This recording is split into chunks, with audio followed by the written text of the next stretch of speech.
Are you building someone who could replace you? Not for the someday in the future, but right now, on purpose.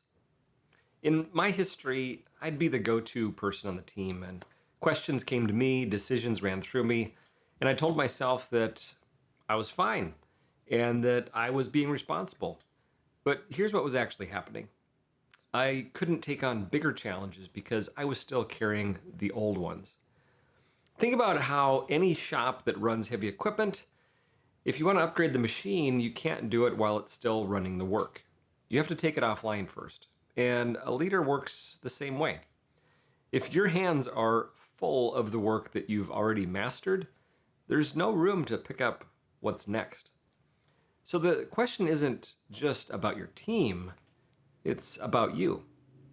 Now, what I sometimes hear when I bring this up with leaders is, I'd love to hand it off. I just don't have anybody ready. And I push back on that.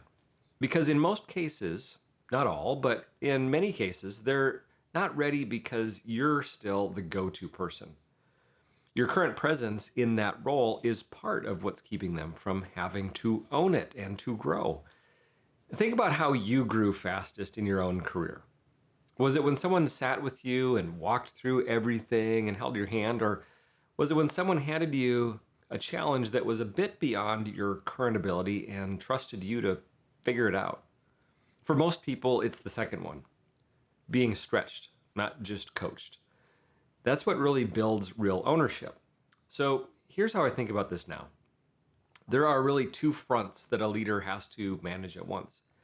The first, what's the bigger challenge that I'm moving towards? The problem, the role, the responsibility that's really pulling me forward. The second one is, who's filling in behind me? Not just doing tasks, but taking real ownership of the work so that I can move on from it. Ideally, someone who's better at it than I am. And that's not a threat. That's the whole point of how we grow the organization. The goal isn't to be needed for everything that you've already learned. The goal is to keep moving towards harder problems and leave the previous ones in hands so they can grow too. So, look at your plate right now.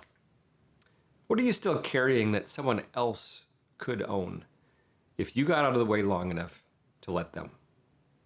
That's where you start. Now, go lead well. I'll see you next week.